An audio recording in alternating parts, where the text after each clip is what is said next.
All right, guys. So today's October 1st, and it is 5:46 p.m. Pacific Standard Time. We're looking at ES right now on the 1 hour time frame. So the reason why I wanted to do this and make this video is today is the day before the market opens up. And for that reason, I wanted to kind of show exactly where we ended the day on Friday and kind of what to expect going into tomorrow's session, because today obviously the market is open. Not the entire market, but ES is open right now. It opens up at 3 p.m. Pacific Standard Time on Sunday, and I kind of wanted to just see where the market was. So if we take a look at ES here, you can clearly see that we did have a gap up, which is very interesting. Okay. And the way that we closed on Friday was exactly the way that I said I was expecting the market to close. Okay. I cannot show you on this. I'm going to show you on SPY. So on SPY, as if you recall, if you watched my previous video, when I made that video, we were making a lower low, and I said there's a very high possibility that before we close, that we were going to make a higher low on the 1 hour time frame, which in fact we did. So we made that higher low right there on the 1 hour time frame on SPY, and then to top it off, we actually made a very nice long wick from below doji candle on the 1 hour time frame to finish off the day on Friday. This is honestly exactly what I was expecting and exactly how I was expecting the day to close on Friday. So this right now gave me massive confidence to get into puts first thing tomorrow morning, Monday morning, just because of the selling pressure. We are bearish on every single time frame, right? We're bearish on the weekly, the daily, the hourly, and even the 15-minute based on how we closed. That's not true, actually. The 15-minute did kind of reverse at the end of the day. As you can see here, we, instead of making a lower low and a higher low, we made a higher high and then a lower high. So the reason why I believe we gapped up on ES is because if you pay attention to this last 15-minute candle of the day on SPY, obviously we had a lot of volume to the upside, but look at the size of this wick that we had. We had this massive wick at the end of the day from above, and obviously the candle closed very small as a doji, but what that signified was that there was a massive amount of buying pressure right at the end of the day, which definitely signified a push to the upside, a very potential push to the upside.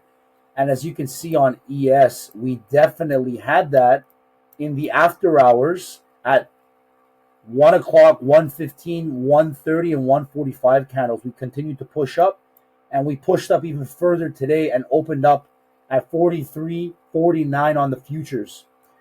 So based off this price action, what I can suggest and what I can assume is that we are going to fill this gap, and then once that gap is filled, we are going to continue to come lower, and we are going to make a lower low on the 1 hour time frame on SPY and on the daily time frame on ES as well.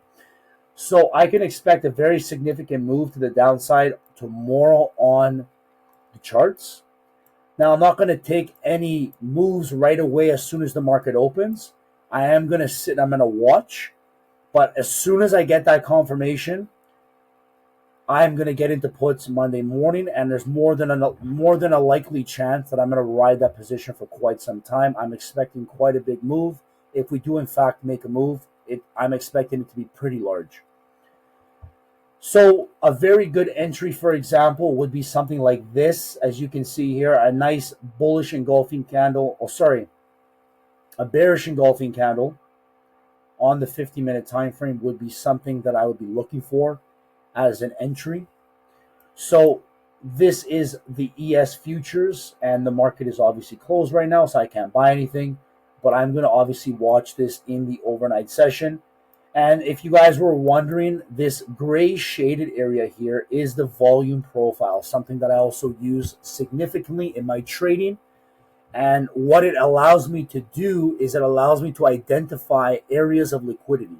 So as you can see right here, there's a lot of liquidity and a lot of consolidation in the area that we're in right now, which means that in order for us to get out of this area, we need a lot of volume, right? So I'm looking for that massive volume candle, such as a bearish engulfing, and a lot of volume on my indicator down here to identify that the buyers or the sellers are stepping in. At which point, I would get into my puts and I would ride it down significantly on Monday. So I will keep you guys updated, and I'll make a video at the end of the day on Monday to kind of figure out what happened that day, if I made any trades, and if I did make the trades, where I entered, where I exited, why I entered, and kind of give you some advice on where you can enter for the next time we get a move like this and kind of what to look out for. So anyways, pay attention to the charts. We could see a massive move lower tomorrow morning. That's what I'm expecting personally, and that's what I'm going to be looking out for. And if we get an entry on the 15, I will definitely be taking it. So I hope this video helps out, and I hope this gives you some information for the week ahead. And you guys have yourself a wonderful day, and take care.